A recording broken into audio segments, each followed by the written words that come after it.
Welcome to our webinar today. We'll get started in just a minute as we give others a chance to log in. While you're waiting, if you're not already an HEA member, we'd love to have you join us at hawaiieconomicassociation.com/join. And if you enjoy our webinars and want to support the work we do as a 501c3 nonprofit, you're welcome to make a tax-deductible donation at hawaiieconomicassociation.com/donation. These links will be dropped into the chat, so they're easy to find. We'll be right back.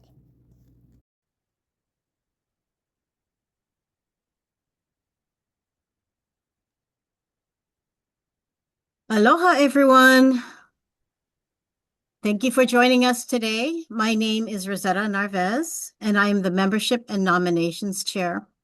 I'll be starting us off today with our Hawaiʻi Economic Annual Association meeting. It's our membership meeting that we hold annually to vote on our board of directors and conduct any other business. And this we'll do before we get started with our webinar on alternative fuels, presented by Monique Zanfes from the Energy Department. So today we'll present you with the 2026 HEA board nominations. The slate is on the screen. And our board of directors remains in place from 2025 with 3 changes in the leadership roles that we are proposing to you today. Michael Robinson will be succeeding Leslie Harvey as chair. And we want to thank Leslie for the many dedicated years leading HEA as chair. Leslie will be giving us a few notes or comments after the vote. Lee Nakamura will succeed Laron Tomaye as treasurer, and we thank Laron for his service transitioning the treasurer role. Samantha Haas will take over my role as membership and nominations chair. So as you can see on the screen, we are launching the poll, and we're asking that all HEA members and only HEA members please cast your vote for our 2026 Board of Directors and leadership roles. And once this membership meeting is complete, we'll transition to our webinar. So we are looking for quorum. Let's see, do we have quorum from our members yet? We do not have quorum yet, Rosetta, but we do still have votes coming in and attendees coming on. Okay, so we'll give it a few minutes. And just wanted to say a few words about our HEA membership. So if you're not yet a member, we would love for you to join. You can sign up anytime at our website at hawaiieconomicassociation.com/join. Membership offers great benefits, including cost savings on every event you attend. This webinar is $5. Can't beat that. So if you're just joining us, welcome everyone. HEA members, please take a few minutes to vote. And we will do this and before Leslie provides her comments and our webinar.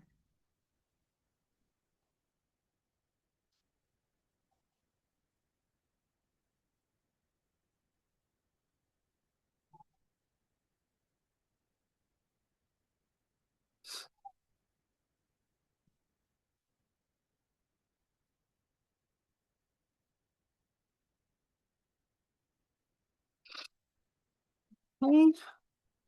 So for those of us just joining, we are conducting our annual HEA membership meeting. This includes some change in leadership. So we're seeking quorum for the vote to close before we begin our webinar. So members, please hit the poll.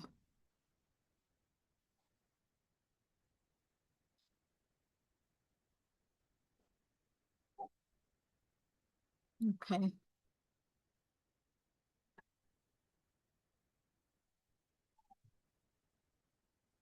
Mary, I can't see the number. Did we hit quorum yet?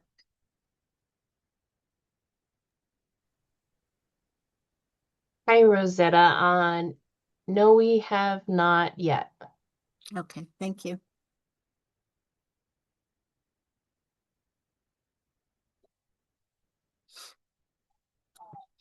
It might be the board that pulls us through. Okay.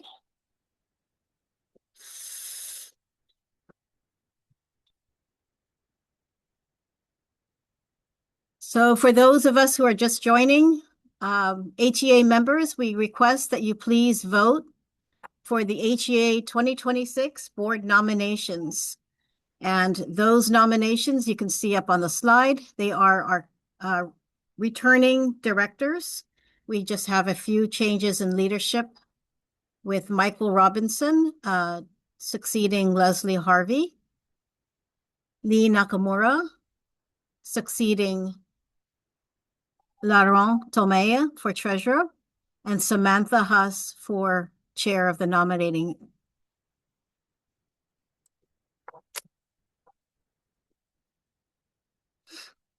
So we just need a few more.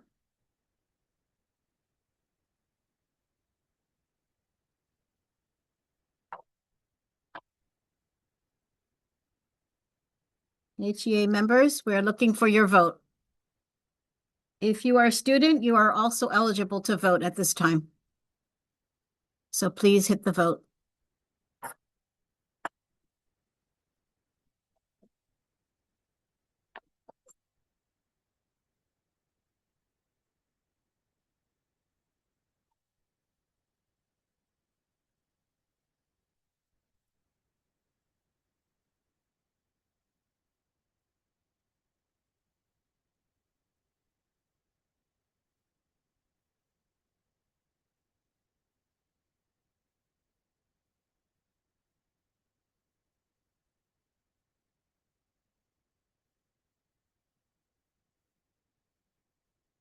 Okay, we'll be closing the poll soon. We're looking for votes. If you're a student member, you are eligible to vote. This is the slate of board nominations that we have up. And the only thing that's changing from 2025 are the leadership roles, 3 leadership roles with president and chair, treasurer, and the nominating membership committee. So we're looking for your vote so that we can begin the webinar with Monique Zanfes.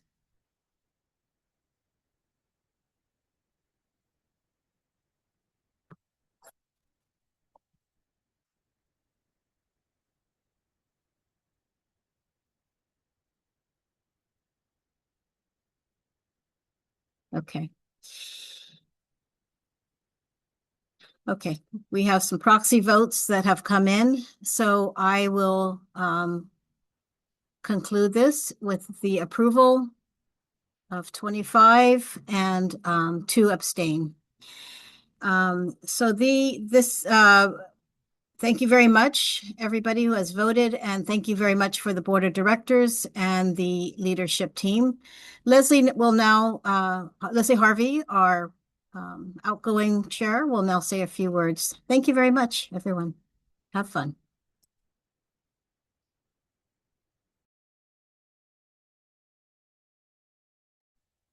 Thanks, Rosetta, and thank you to our HEA membership for your vote and your patience as we reach quorum. As your outgoing, am I sharing the wrong side here? Let's see.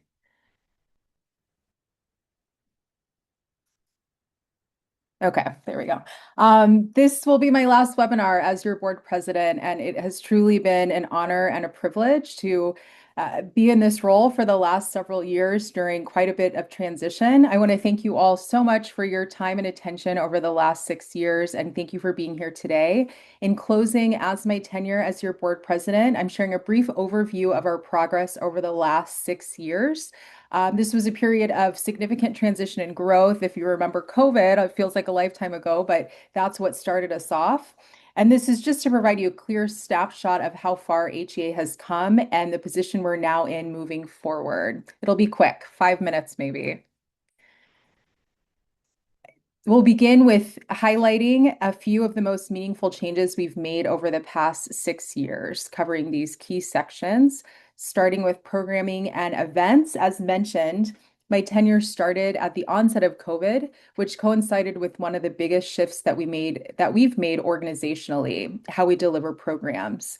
We moved from Plaza Club luncheons, as many of you may remember, to a more flexible and more accessible mix of webinars and hybrid events, which allowed us to maintain consistent programming even through disruption. Event registrations increased from an average of 49 in 2019 to more than 70 on average in 2025, with our largest event topping over 700 attendees during COVID. The annual conference is HEA's flagship offering and has grown substantially. In 2019, we had 94 in-person attendees, and by 2025, that number increased to 210, a mix of in-person and virtual attendees, representing a 123% jump, driven by the hybrid format, strong agenda curation, thanks to our sponsorship committee and chairs, Seth Colby and Jennifer Chun. The conference is now a consistently high impact anchor event for us, and we hope you found it as such. We also had our first 2-day Zoom only conference in 2021 and established hybrid conferences thereafter. Sponsorships is an area where HEA saw extraordinary growth. Before 2020, typical sponsorships were between $500 and $1,500, and for the conference only.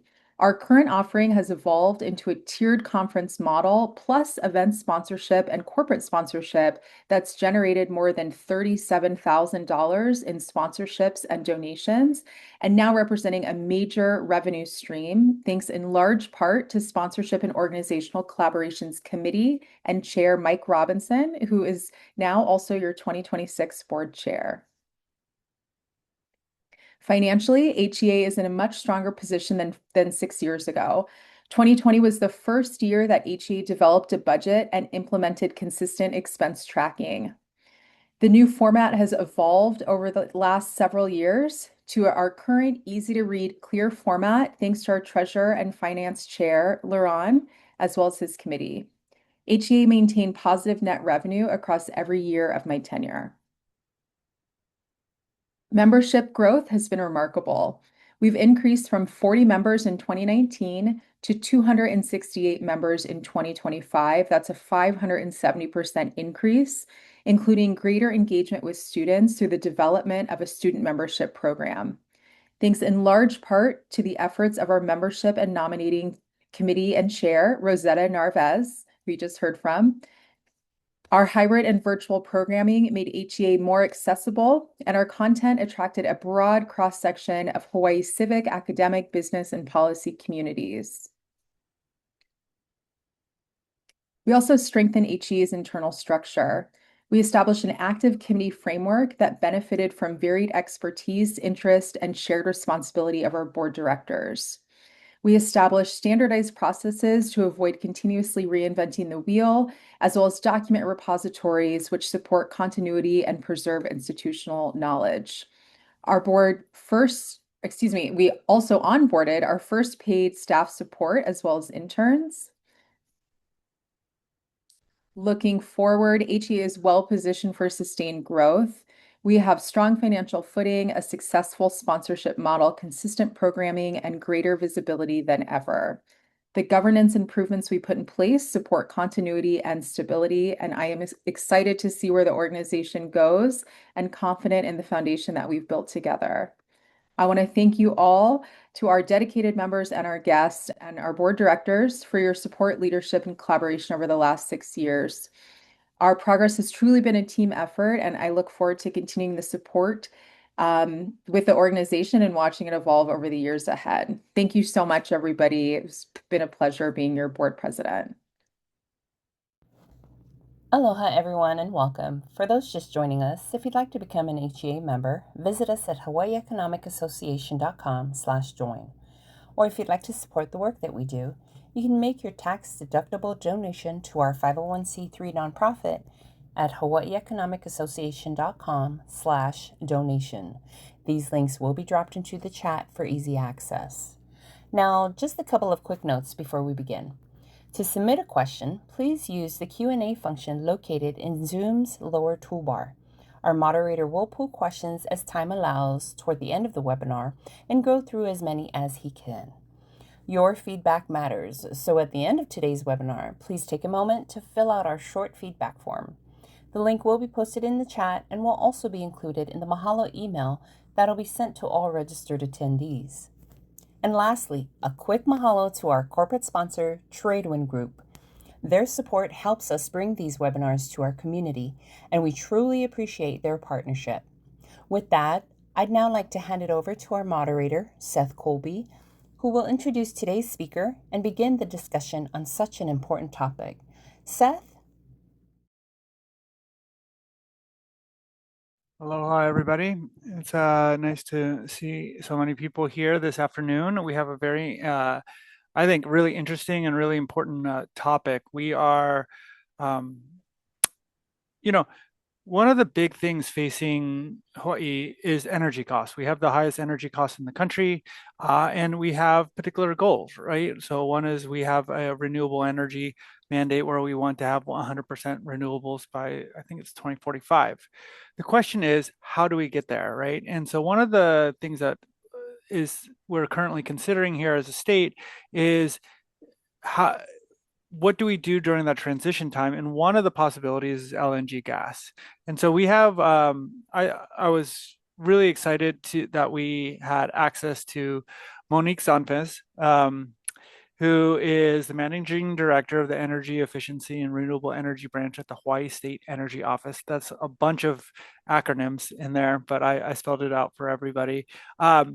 She is responsible for managing, developing, and implementing policies and programs that advance energy efficiency, promote renewable energy adoption, and ensure energy reliability in alignment with Hawaii clean energy and decarbonization goals. And so she is one of the most knowledgeable people in government about what a LNG path would look like. And so she graciously agreed to spend the next 30, 45 minutes with us to explain what that path forward would look like and what are the implications. So without further ado, Monique, thanks a lot for coming, and we look forward to your presentation. Great. Thank you so much, Seth, and thank you for having me. I really agree and echo. It's a hard topic and a very important topic. I'm going to share my screen, and this is the part that's going to make me the most nervous. Hopefully folks can see my screen. Okay. All right. So I'm Monique Zanfes. I am the Managing Director of Energy Efficiency and Renewable Energy here at the State Energy Office.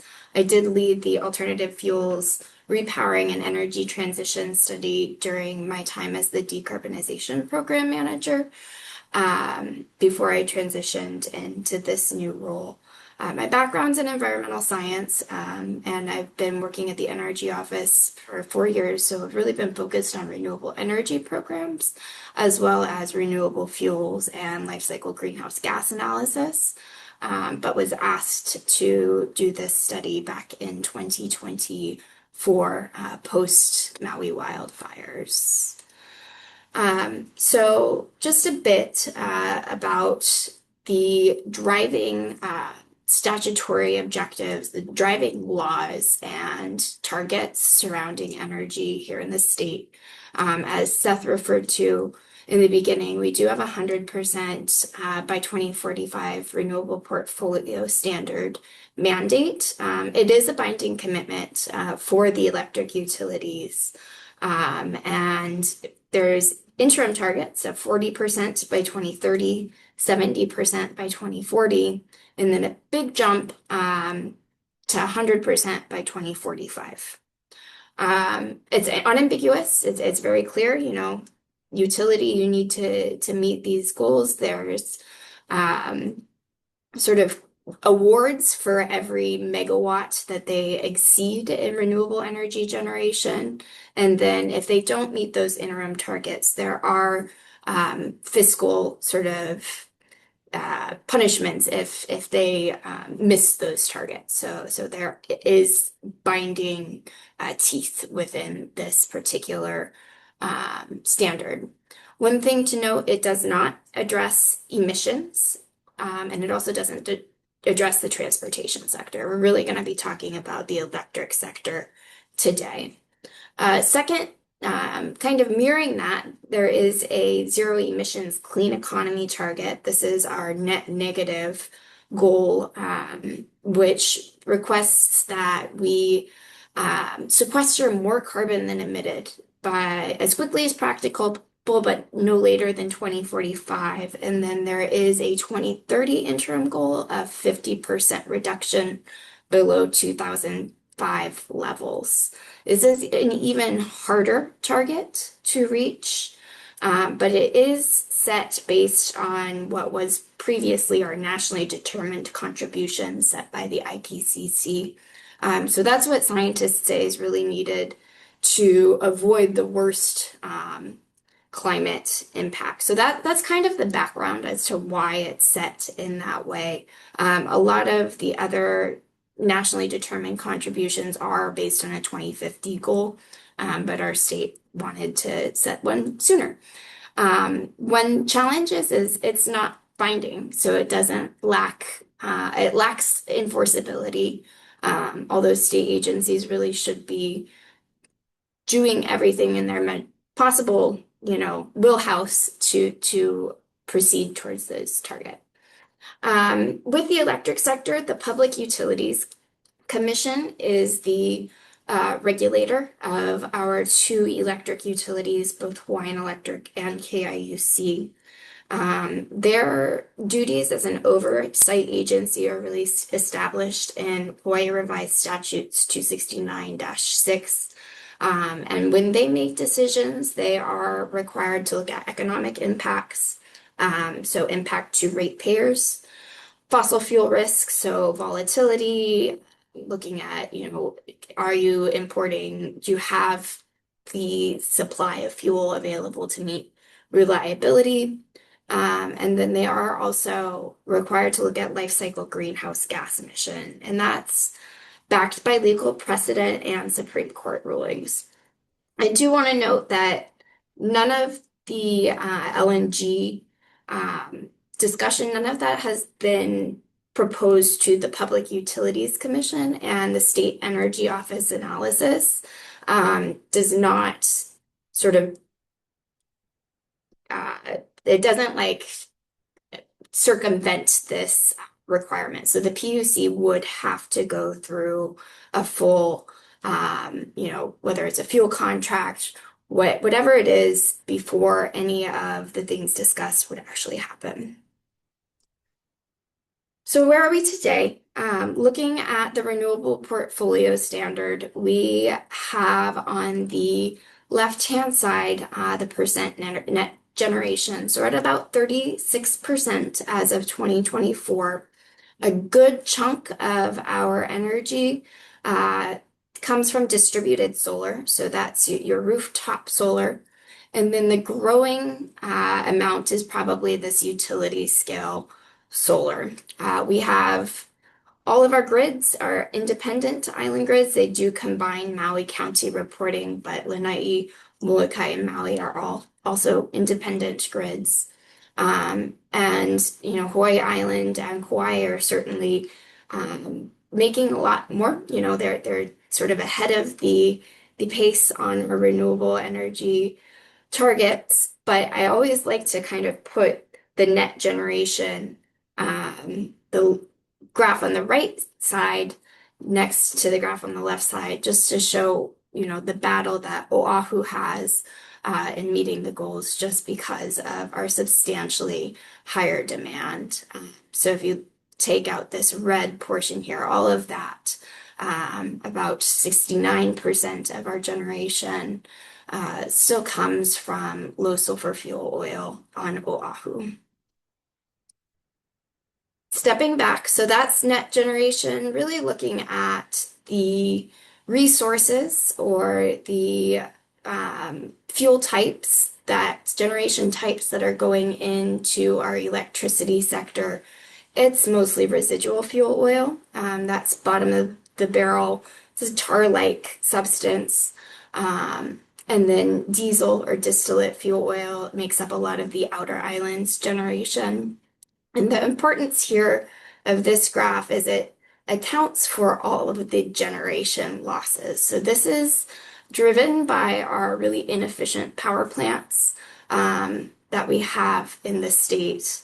And this upper portion here is really what you saw in the last graph, which is your net generation. So when you look at the resources going into it, we're still a good chunk of our energy is coming from residual fuel oil and distillate fuel oil. And then a lot of it's being lost at the power plant, which is inherent to combustion. You're always going to have some heat loss, but the amounts that we have is pretty high. Particularly when you compare it even to the national average at about 40% efficiency for power plants. So these are our power plants in order of decreasing generation. Kahe being our largest generator, it operates at about 32% efficiency. So for every 3 units of fuel that you put, energy that you put in, you get about 1 unit of energy out. The combined cycle plants perform a little bit better, but this is really the challenge that we are facing when we talk about firm generation today. So the integrated grid planning process, that's really how the utility plans for meeting the renewable portfolio goals. So in 2023, it was accepted by the Public Utilities Commission, but not approved. And it drives procurement of various renewable energy resources for the upcoming years. One big thing for Oahu, which is the focus of the alternative fuel study, one big challenge is offshore wind was slated to come online in 2035.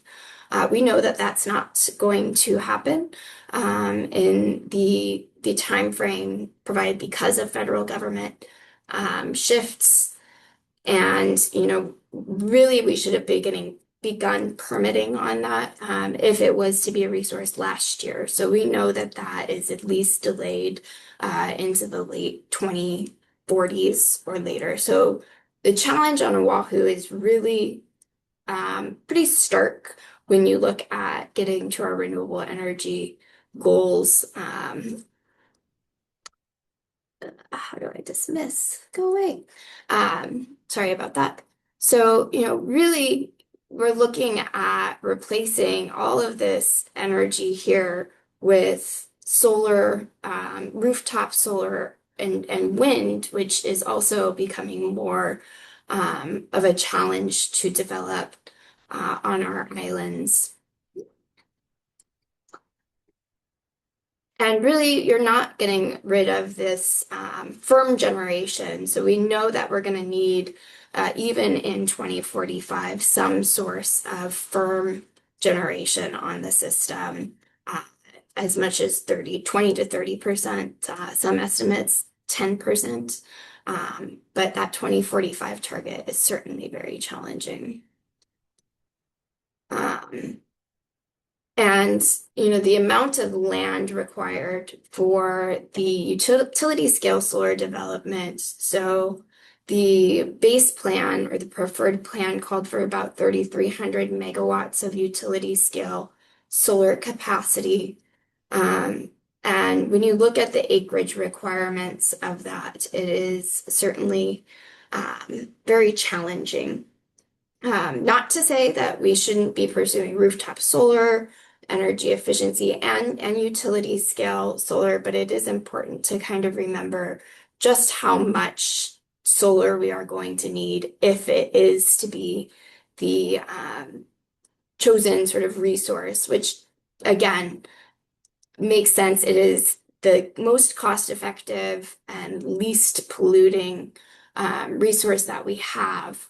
But, it is important to note that it is going to be a challenge to meet the targets given land availability.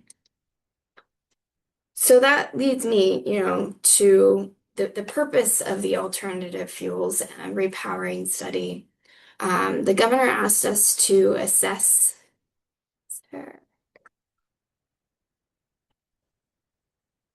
about that. Alternatives for residual and diesel fuel. So it's really that chunk of firm generation that we know we need for selected thermal generators used for power generation in the electric sector, to provide cost savings and carbon emission reductions. So that low sulfur fuel oil, it's really expensive. It's why our energy prices are so much. It's also very volatile, and that's very inherent to oil in general. And then also what happened after the Maui wildfires, with Hawaiian Electric's credit rating dropping and their ability to borrow, the governor felt, okay, we're really going to have to step in. And since that time, there have been things like step-in agreements that have sort of made the electric utility, it's a little bit more secure. But after our study, we really found, okay, this is actually something beyond the attracting of capital. It actually makes a lot of sense when we're talking about cost savings and emission reductions, given all of the challenges that we're facing. So when we did the alternative fuels analysis, we really looked at the firm generation component.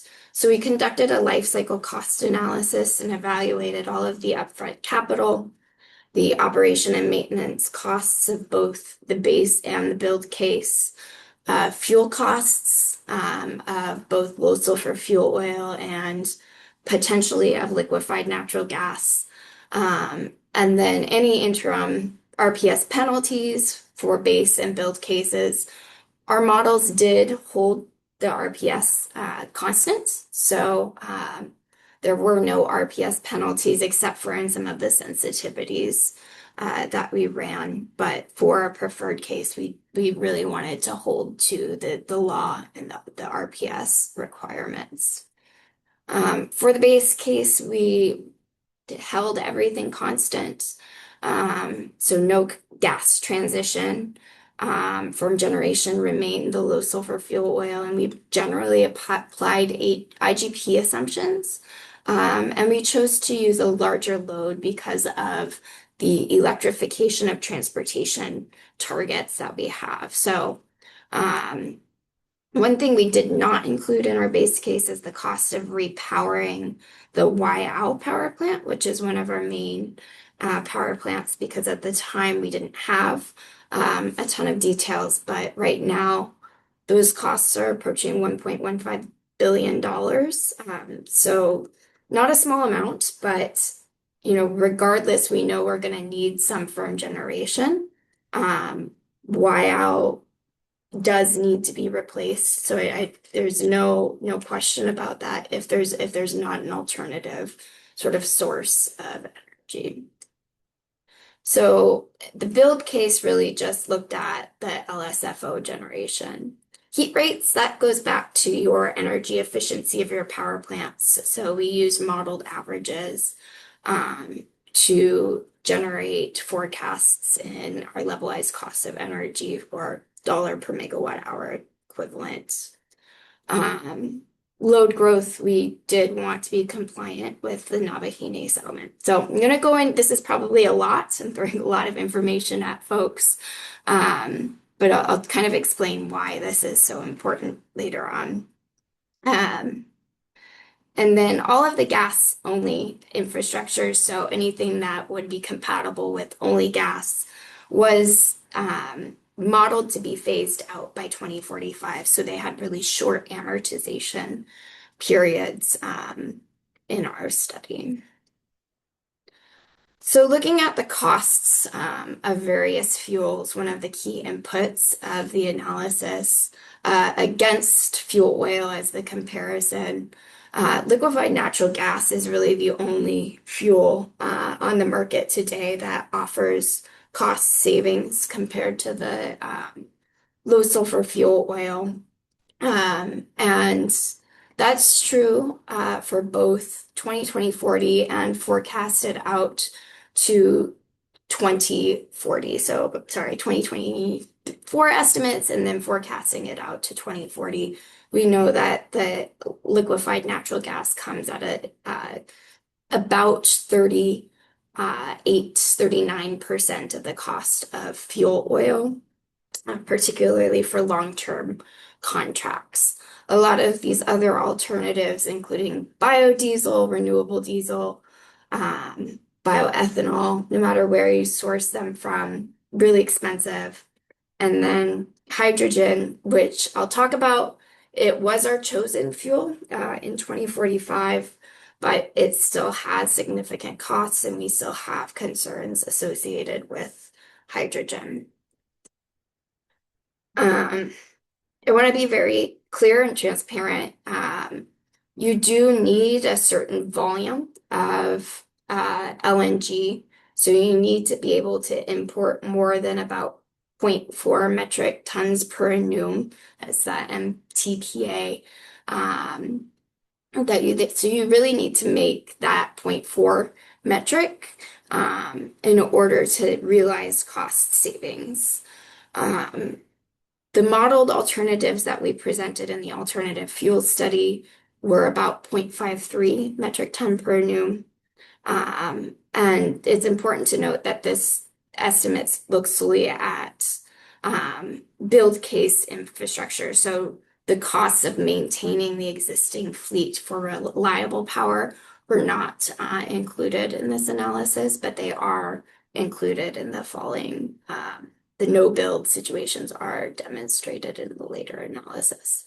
So we kind of knew, okay, there's this volumetric demand that you have to meet in order to realize any savings versus the low sulfur fuel oil.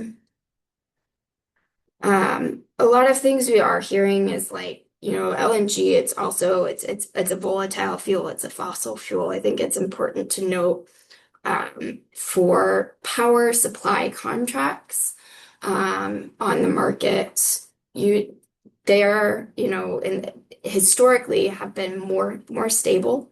And this is something why the Public Utilities Commission would be so critical, because they would really be evaluating the contract to make sure that it is ensuring sort of resistance to volatility. So important to note that fuel contracts for power generation are not typically procured on the spot market, and long-term contracts really are the way to go if you are trying to sort of mitigate that volatility. So in 2021, 2022, during the Ukraine invasion, when the spot market really spiked, a lot of the long-term contracts, while they increased, they are tied to the price of oil. They are fairly steady.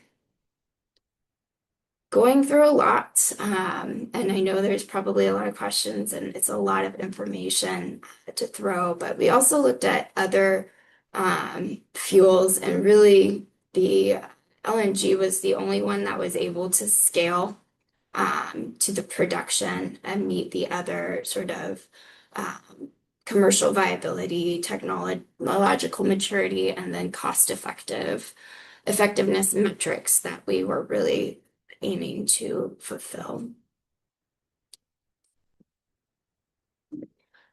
So for power plant repowering and replacement, we looked at the various power plants across the island. So we did look at all islands to begin with, but it was very clear early on that delivering the gas to all islands was not a benefit to the ratepayers. We really felt it was important to accelerate the transition in the other islands because of the increased costs of storage and inter-island transport. So we did make decision to limit the use of LNG to Oahu only.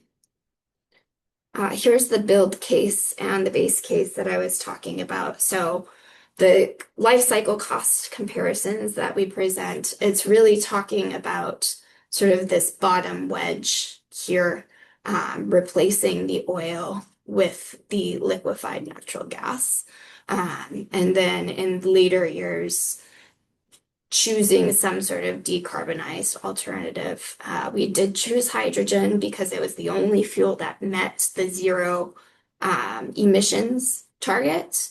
But there are all kinds of, concerns. So I think it's important not to get too caught up in that 2045 decision, like what fuel it will be. It could be RNG, hydrogen, biofuels, and it's really, the amortization that I'll show later on that makes, the power plants can burn anything. So, it's not something we should get too caught up in. We did include offshore wind in our analysis. At the time, we didn't have the administrative switch, but that just adds to not having this renewable energy capacity just adds to the challenge.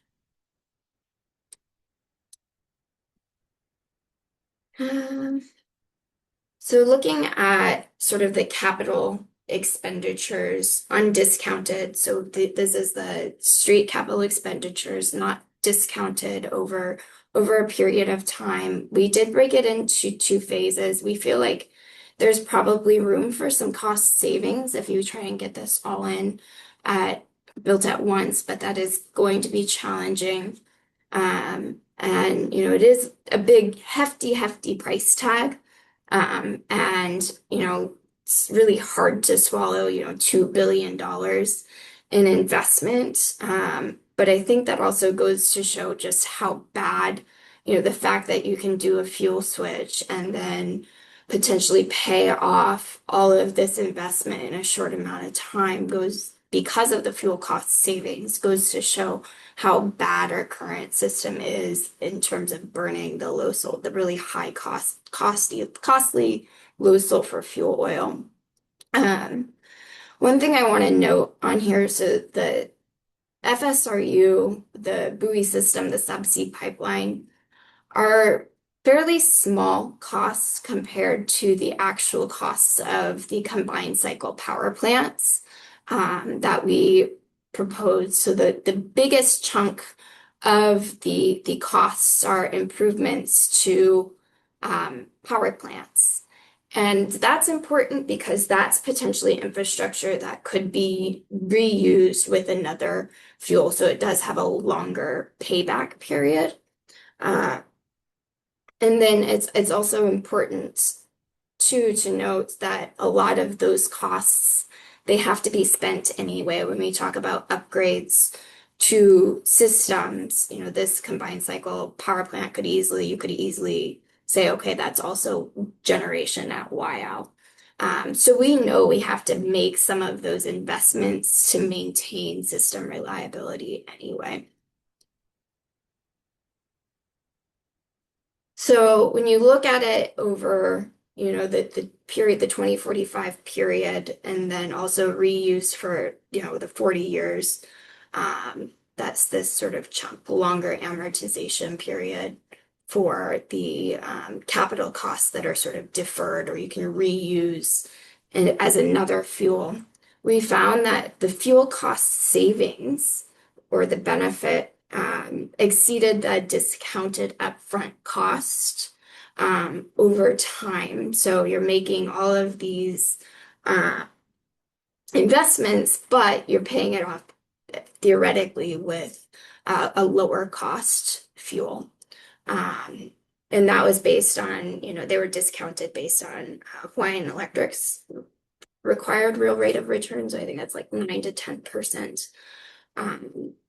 So this was very, telling like, oh wow, we could be potentially saving ratepayers quite a bit of money. And as well, we are required to look at life cycle greenhouse gas emissions. Life cycle analysis was conducted. So for both the 20-year global warming potential, which is important because we are introducing, there is potential for more methane leakage. Crude systems also, so low sulfur fuel oil extraction also has quite a bit of methane leakage associated with it. But because LNG does burn a lot more efficiently and a lot cleaner, you do have substantial greenhouse gas emission savings as well. So, we really found that, again, the status quo, the trajectory we're going down is not super acceptable. And, the current thermal projects we know with certainty are going to result in higher electricity prices. And, we know that if it's either a biofuel or a fossil fuel. And you did show, through preliminary modeling, a lot of this needs to be checked again, that LNG can lower carbon emissions and reduce costs. But we can't ignore our renewable energy goals. It has to happen in tandem. And I think another point is, if you have more efficient and flexible power plants and you can take care of that firm generation piece of things, it does actually allow for more renewable energy integration onto the grid. So with that, happy to answer any questions. Thank you so much, Monique. That was a really interesting presentation. Lots of good information there. So I'm trying to just summarize what you're saying in less technical terms.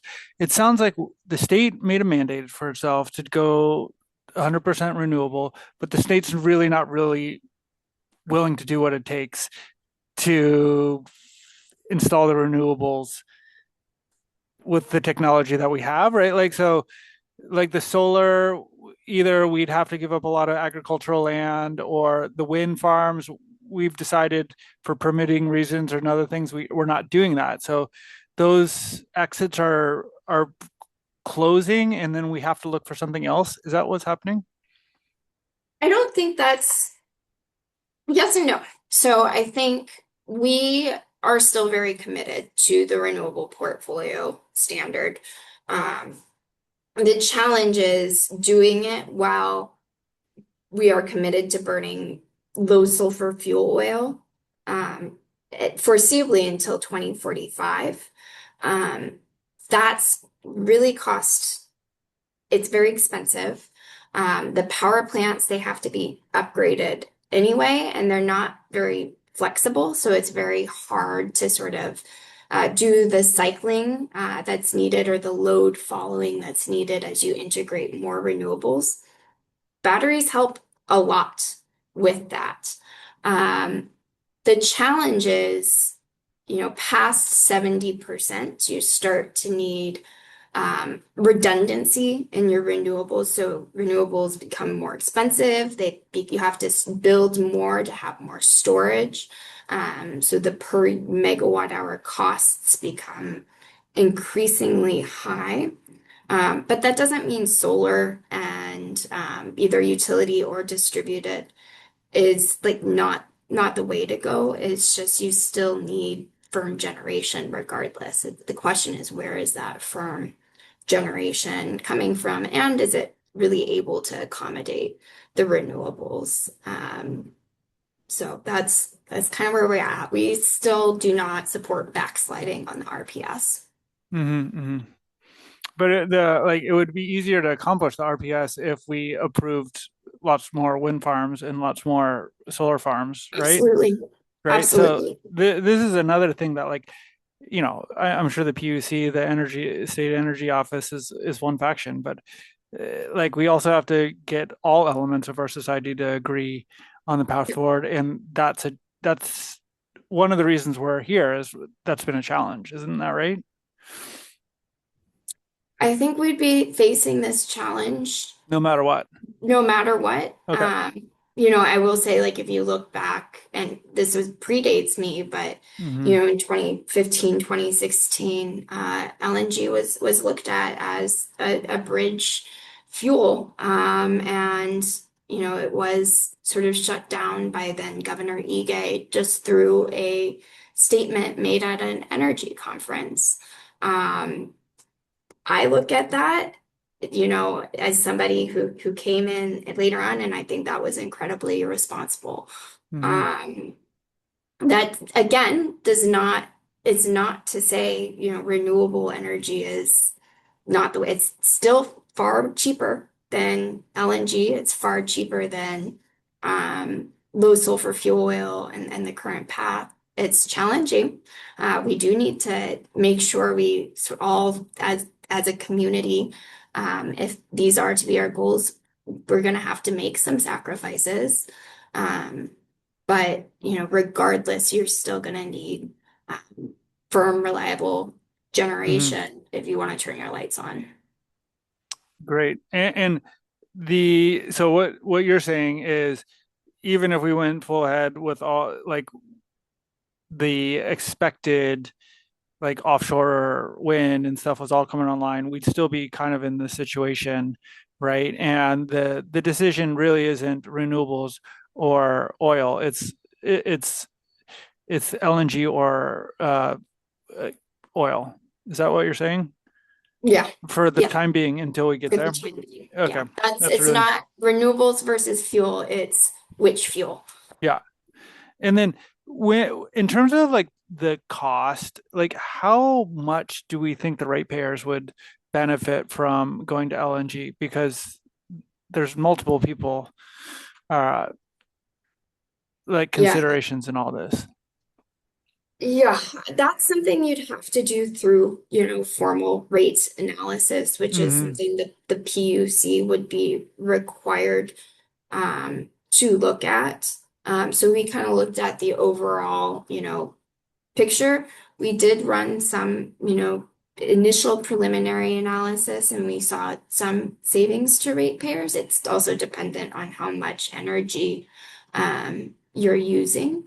But it's also, so the forecast for current the current plan, you're looking at potentially a $4 increase for the current stage 3 portfolio for somebody that uses 500 kilowatt hours of electricity a month. So your average sort of residential user. So um, it's, you're making all of these investments without any sort of fuel cost savings and return. Whereas if you switch fuel, there's potential for fuel cost savings to be realized. Great. Okay, so I'm moving on to the questions from our audience, and I'm going to combine a couple. Like one of the things that raised a lot of eyebrows, and we got a questions on, is the inefficiency of our current power plants.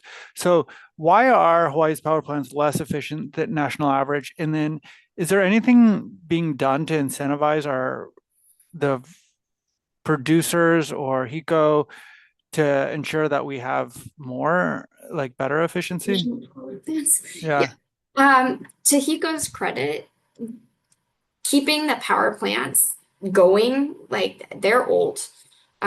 Some of them have bullet holes from World War II. Mm. Like they're old power plants, and I don't like to sort of play the blame game. We're all together in this situation. Like I think historically, you go back to that 2016, 2015 timeframe when they were looking at doing some of these upgrades. People were like, no, we're going to kind of push this issue aside and pursue renewables full speed ahead.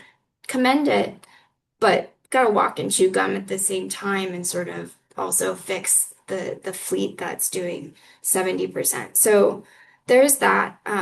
Inherently, liquid fuels, whether it's low sulfur fuel oil, diesel, biofuels, they don't burn as efficiently as a gas fuel, whether it's natural gas or renewable natural gas. Gas just burns more efficiently. You don't have to heat it as high. So, there's some arguments that say, well, what if we just convert the power plants and make them, more efficient? You can do that, absolutely, but you're not going to realize about a 15% gain just by switching the fuel type. Okay, that's interesting. And then we also have a bunch of questions about, a lot of things have changed at the federal level in terms of expectations and doing things. And what is the interplay between the changes in the federal regulation and what we're deciding to do here in Hawaii? Yeah. So this study was completed. Most of the analysis was done before the switch in the administration. I will say the switch in the administration makes the renewable side a lot more difficult. There's no getting around that. So I do think that makes the economics for an alternative fuel more favorable for the gas switch. But our analysis was not predicated on any of the administrative rollbacks. And that's, when we do like the modeling, we do capacity expansion modeling, and it selects resources based on the lowest levelized cost. We had built in there all of the income tax credits, the renewable energy income tax credits for utility scale solar. So with those credits expiring after this current round of stage 3 projects, again, the renewable energy choices, except batteries are still eligible for the income tax credit. Those costs are going to be higher. So the model selection is really driven by the RPS. Got it. And we have a specific question from Paul Bernstein. How does the current backlog of CC generators affect your study results and the online date? That is, with the growth in data centers, there appears to be a significant backlog in turbines. According to an NPR piece, it seems that it could take 7 years to take the delivery of new turbines, which I assume is a delay in your assumed online date. So I guess is like, how is like the demand for Turbines. turbines and we're tracking. So that's a great question. And the way that my understanding of the procurement of turbines looks is you have to sort of get in line. There is a wait list. It's no secret that we have a strategic partnership agreement, the state, with JERA. They happen to be the world's largest buyer and power generator through natural gas. They have an advantage in that line of getting those combustion turbines, even over somebody like Hawaiian Electric. Is it a risk? Absolutely. But we have to procure those turbines again, regardless. So yeah, it could very well shift sort of the timelines, which as everyone, would know that messes with the economics, but we do probably have about 2 years of flexibility in the economics for the turbines. But yeah, that is something we are actively tracking and certainly a challenge. And then were there scenarios or assumptions under which the LNG was not cost effective? Yeah, so if it doesn't meet volume, you do have to meet that volume about a little above the 0.38 metric ton per annum is what we modeled, and it really depends on how you set your long-term gas contract. So there's probably a little bit of flexibility in there, but if we're holding that 2045 line really hard, it doesn't make sense if your volumes are too small. But we are seeing load increase. To me, that's like, okay, let's get the, really double down on transportation electrification. If that's our goal, let's do that and see where we're at. Okay, and then last question. If we get to 75% rooftop penetration by 2045, and thus 24% of power, Oahu power is from this source, and if wind is impractical due to community pushback and biofuels are too costly, what alternative is there to get to 100% other than solar farms? And how much land would that take? There is no other alternative. I mean, Yeah, you can so it's switch the fuel, right? You can yeah, burn biofuels, so you're making sure you're meeting our targets. But we do need to develop, if we are to meet our goals, utility scale solar, and that's on the books today. I'm not aware of any alternatives. so solar farms are bust, huh? I don't like, framing it that way. I'd like to see more solar on like existing development, but recognize that adds costs. Yeah. We have to be honest with our constituency. Like these are the true costs, and if Right. we want, to get to our goals, there's a lot of land required. Good news, there's technologies we are tracking, different perovskite materials. They're just not technologically mature enough to include those, and it wouldn't be responsible for us to put something that's not technologically mature into our analysis. That's just not a way of responsible energy planning. Great. Well, I learned a lot from this presentation and your questions, and I really appreciate you sharing this with all of us. Is there anything, any like concluding remarks or ideas that you want us to just think about as we go our way? Yeah. I think, this has been really hard for me. I'm an environmentalist. Mhm.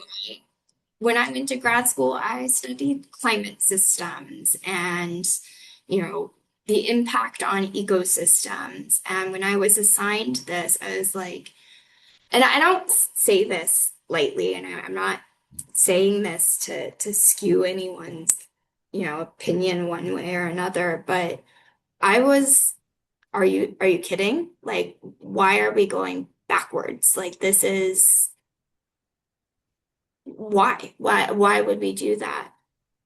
But the further I dug into it, I really felt, what we are doing is the worst possible thing we could be doing. We're burning the dirtiest fuel in the most inefficient power plants. As a result, we have some of the highest emissions per unit of energy generated in the country. And in some respects, I'm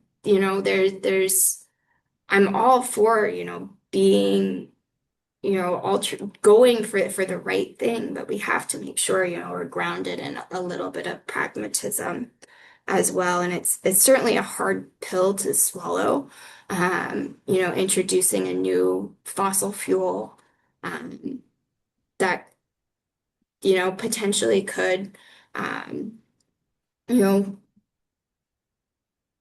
it raises a lot of eyebrows. I've certainly gotten a lot of flack for this, and it's been hard. But I think just at a very high level, we have to start looking at costs very seriously. People don't like things that raise their energy bills, and rightfully so. People are making the decision between, paying their electric bill and paying for other expenses. And electricity is something we all pay. Grocery stores pay electricity bills, etc. So it trickles down. And I really hope that people can be, as a community, open-minded, but, also vigilant. I think hard questions should be asked. So with that, I guess that's what I have to say. Well, as somebody who really thinks numbers helps clarify things, I really appreciate you putting the things into a numeric, quantitative, and dollars and cents explanation, and you did a great job. So thank you so much, Monique. We're all giving you there's a huge virtual round of applause going for you right now. So thank you very much.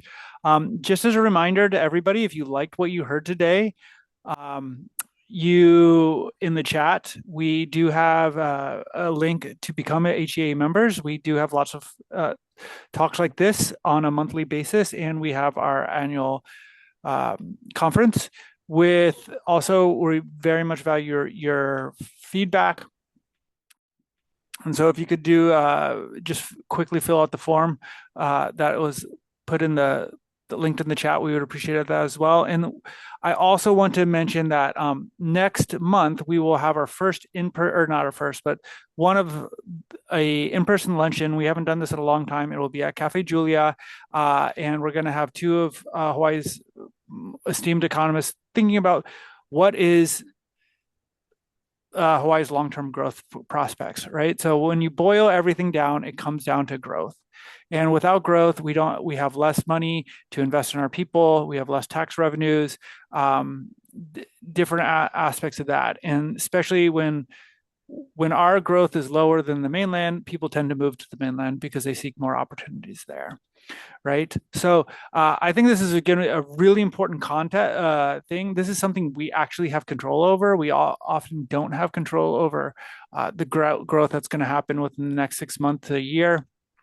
But over the long term, we can really think about that. And that really helps us build in expectations and a strategy for the community and the state that we want. So I really encourage all of you guys to come. It'll be a great time to have community, see one another in person, and just hear a fantastic talk. So without further ado, I look forward to seeing you guys in person next month on March 19th at 11:30 at Cafe Julia, and you get a great lunch out of it too. Okay, have a great one.